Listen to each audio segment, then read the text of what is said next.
It's the latest sign the GTA's housing market is cooling fast. New numbers out show condo sales across the GTA have hit historic lows. According to the Building Industry and Land Development Association, just 53 new condos sold in Toronto last month.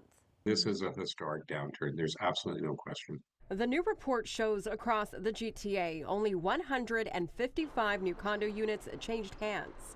That's down 44% from last year and a staggering 90% below the 10-year average. We really have seen a continuing drop in the sales of new homes of all product types, whether it's a condo or a new home sales, and across the GTA as a whole.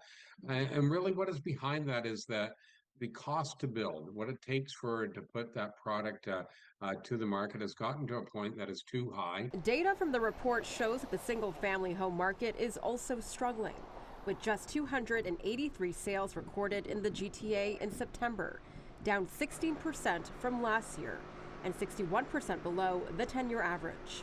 It's a slowdown the Building Industry and Land Development Association says could have a ripple effect across the economy and could result in job losses, with an expected 40,000 jobs at risk. The costs are higher than the market will absorb, or the price point that can be achieved.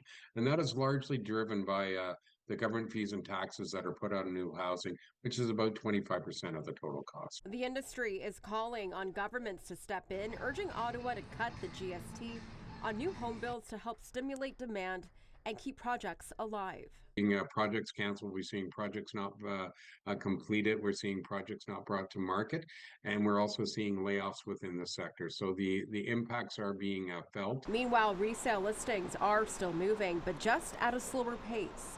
The Toronto Regional Real Estate Board says it all comes down to affordability and would-be home buyers sitting on the sidelines. Well, I think there's a definite relationship with what we've been seeing in the resale market for condominium apartments unfold over the last number of years, in the sense that we've seen sales drop off in response to higher borrowing costs, fewer people moving, say, out of the rental market and into home ownership, especially first-time buyers. And at the same time, we're seeing a lot of supply in the marketplace. Experts say the buyer pause could worsen the housing crunch down the road, because fewer projects now could mean fewer homes in the future. As you look over the medium to long term, the population continues to grow in the Greater Toronto Area. It continues to grow really in Southern Ontario.